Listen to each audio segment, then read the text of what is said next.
to go over with you how I create a training plan and basically some of the key elements that go into a plan. Every training plan is going to be different based on the athlete and what they're training for, but every one of these components is going to be important no matter what you're training for and what your ability level is. So, the thing I think you should start with is mileage, and that's going to be drastically different from athlete to athlete. There's no right number. There's the constant debate of high mileage versus low mileage, and it's really a matter of playing around with what works best for you and just kind of going off of what has worked well for you in the past. If you've built up to 30 miles in the past and you start getting hurt after that, start looking at, are there outside reasons, or is it the mileage and you just can't go above that? Or vice versa, if you're doing 100 miles a week and it's working for you, stick with that. So kind of play around with what's working for you. The one thing I think that's really important when creating a training plan is taking about every 4th week as a down week. And the reason is you're building, and then yes, you could keep building, but the risk of injury is going up as you continue to build.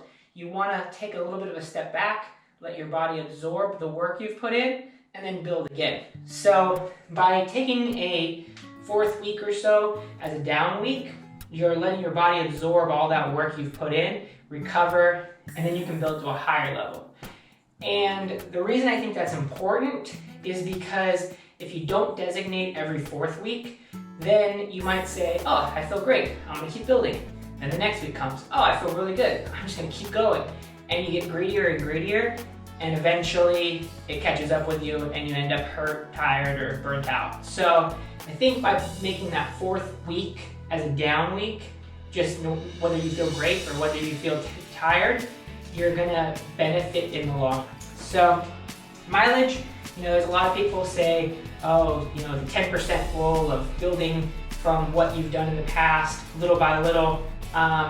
I don't think that there's necessarily a set number on how much you should build in a time frame. I think it's more about where you're at and how that mileage feels to your body. So if you're jumping from 30 miles to 60 miles a week, you're probably going to be pretty beat up and you're risking injury. So maybe go 30, 35, 40, then maybe, on that 4th week, you're taking a down week down to 35, and then you're going 40, 45, 50, and so you're gradually building, but you're also taking a step back to let your body absorb the work you put in. So once you've built up the mileage, you want to start thinking in terms of workouts.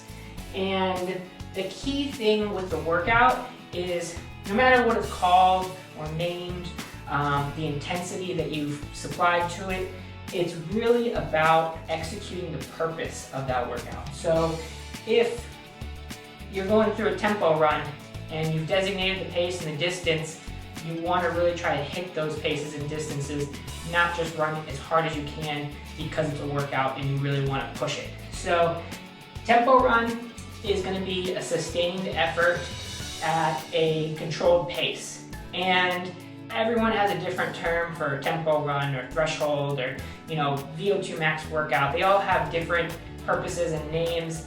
It's really just more about what you're trying to execute. And I think a lot of people can really benefit from having a tempo run in their training year round. So let's say you're racing a mile, your tempo run might be 2 or 3 miles, might be 20 minutes. Let's say you're racing a marathon, your tempo run might be at the end of your long run. So there's a lot of different ways to utilize a tempo run, but I think the most beneficial thing you can get out of doing a tempo run is practicing pace. If you're not doing a tempo run, but you're just doing hard effort after hard effort, then when you get up into the race, you're just going to give it a hard effort. And what that means is you're probably going to go out really hard and then fall apart because you haven't practiced that sustained effort. And so that's what you're really getting out of a tempo run, is that race practice of I'm in control. Yes, this is uncomfortable, but I can maintain this pace a little bit longer. And so yes, that could be 20 minutes, 30 minutes. I'd say 20 to 30 minutes is probably a key amount of volume for a tempo run. but it could be more, it could be less, depending on what race you're training for, what your experience level is, and the paces are going to be different depending on what you're training for and what your athletic ability is and where you're at that moment. And Fartlek. So Fartleks are great workouts for all year long as well, because in the beginning of a training block, when you're working on your base phase, Fartleks are really good at kind of getting out there and doing a hard effort without worrying about what pace am I running, is this on track for where I want to be. You're just starting back, and so you want to get in a good hard effort without really worrying about pacing and where you need to be. And so a fartlek workout might be something like 6 times, 2 minutes hard, 1 minute easy. And like I said, if you're going off the time, you're not worried about the pace, you're just putting in a hard effort. You're going hard for 2 minutes, you're jogging for 1 minute. You're going hard for 2 minutes, you're jogging for 1 minute, and you're repeating that. Another one might be something like 5, 4, 3, 2, 1, alternating hard, easy, going all the way down, so you're getting a faster pace as you get to the end. And so like I said, it's great to do a fartlek workout in the beginning of a training block because you don't have to worry about the pacing as much as just getting out there and getting in a hard effort. But fartleks can also be great in race preps during your racing season, because if you're out there and you're really racing people, you're gonna have a lot of pace surges. They're gonna pick up the pace. You're gonna match that pace. You're gonna pick up the pace. They're gonna match that pace. And so that's really what a fartlek workout is teaching you to do, is pace surge, get back on pace. Surge, recover. Surge, recover. So by doing that in practice, you're teaching your body that, yeah, I made that push and I feel terrible, but I can recover from that. So like I said, it's great for all year round, and you can do it 1 minute on, 1 minute off, 3 minutes on, 1 minute off, whatever variation you feel fits your time frame and where your races are at the moment and what you really need to work on. Hills. Hills, I think, are something that people think, well, I'm not running a hilly race, so why do I need to run hills? Well, hills are essentially speed work, and they're great to do during the base phase because you're not putting as much pressure on your body as a hard speed workout, but you're still getting that benefit of a hard speed workout with the strength and form work. So when you're thinking about doing hills, really think about using your form, keeping your chest up, arms moving forward, knees driving high, and staying on your toes. If you're thinking about all those things and you're thinking powerful as you sprint up that hill, you're gonna gain something from that in your form that's gonna carry over into your aerobic fitness for as you get closer to race day. So hills are great in the base phase of training, whether you're gonna run a race that's completely flat or a race that's got a lot of hills on it. But if it's a hill workout, you're gonna also probably wanna alternate the types of hills you're doing. If you have access to a long sustained hill, then what's great to do is one day do a workout of going up the steep part of the hill for 1 minute, and then you're taking it easy and walking back down. Sprint back up, walk back down. So you're doing maybe 10 reps of sprinting and staying up tall and really practicing your form, and then walking back down to recover, sprinting up tall, and then walking back down. Then maybe the next week, your hill workout is that whole long sustained hill that's maybe a half mile, a mile, 2 miles, 5 miles, whatever that might be. It's gonna be great for getting your heart rate up and really pushing your limits.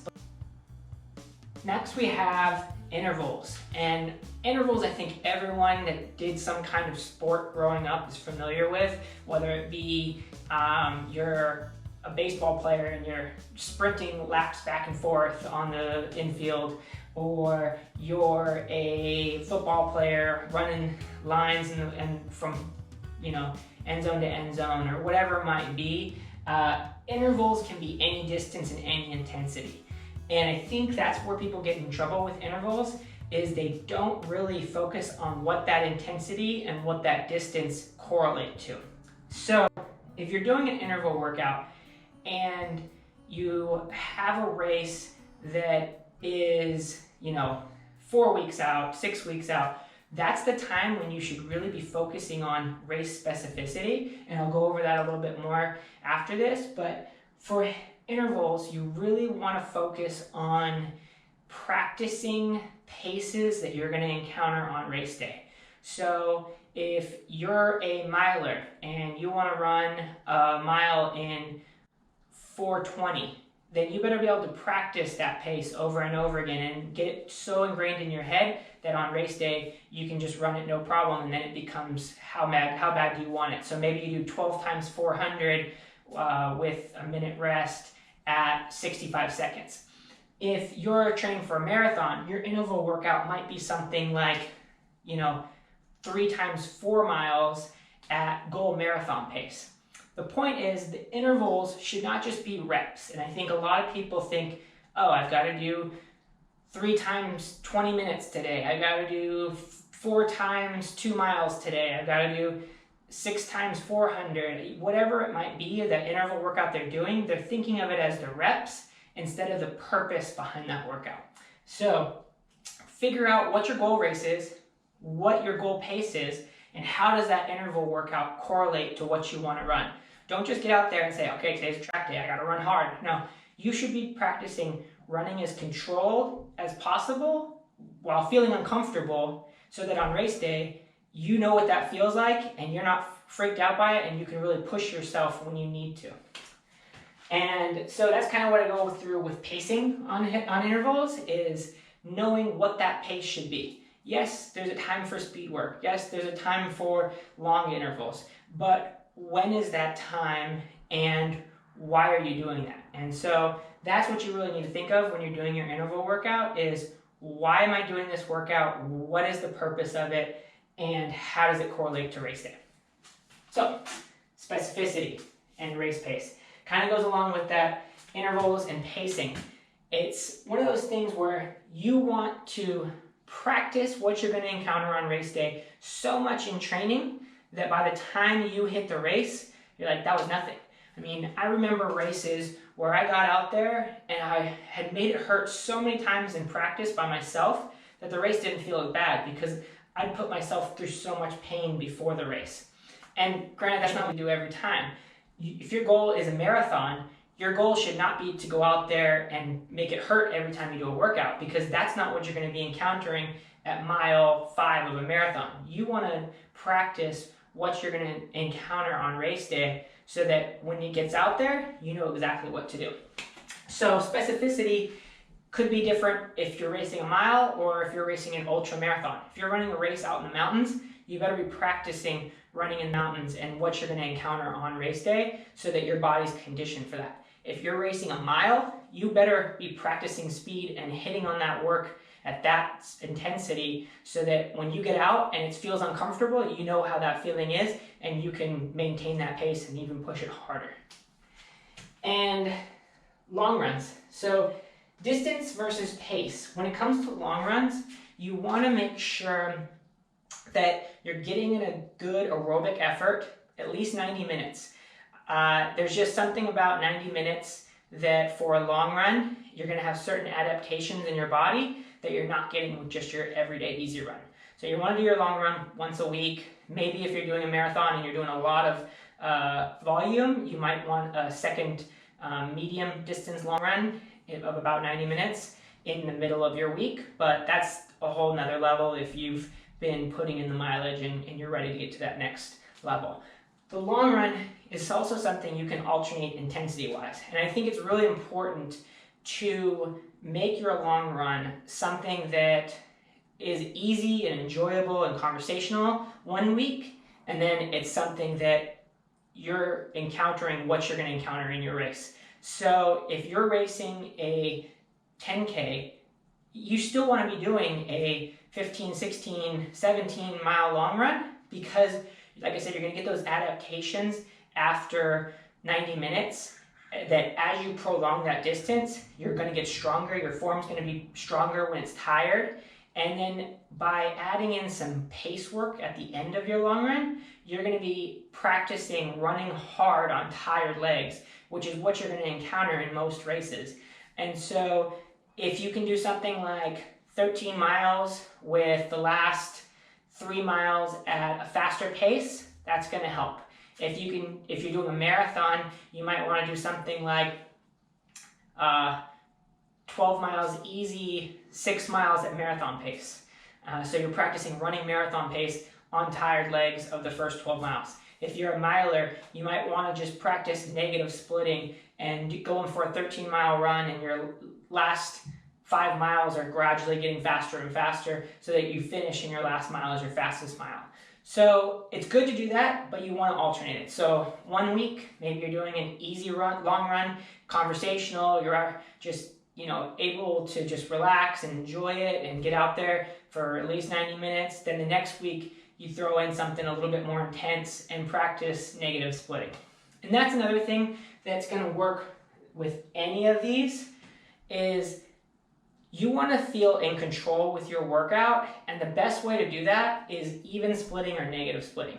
If you're going out there and you're just running hard every single workout, but you're falling apart, you're not getting as much out of it as if you went out slower, and maybe the duration of your workout is a slower average pace, but you finished strong and every mile got faster. You're going to teach your body that when you get out and race, you're going to get stronger as you go. If every time you get out and you do a workout, you get out hard and you fall apart, that's what you've taught yourself. When the race comes along, that's what you know to do, and that's what's going to happen. You're going to get out hard, and you're just going to slowly fall apart. So no matter what the workout may be, start strong, but know that you're in control, and that as it goes, you can get even stronger and faster. And with all of this, these are the elements. It's all in how you put it together. And every athlete's going to be different. Every race is going to be different. So you kind of have to look at what is the purpose, what is my goal, what's my experience level, and how does all of this fit into that. I typically will not do more than 2 workouts a week, and I think it's important to balance the volume with the intensity. So if you're upping your volume, don't up your intensity. If you're upping your intensity, don't up your volume. The more you add in at the same time, the more likely you are to get hurt. So, like I said, these are the elements to put together into your training block, and you want to kind of look at your race and count backwards and say, okay, where do I need each one of these things to fit in with its purpose to make sense on affecting my race? If you have questions, feel free to reach out, and I'd love to help.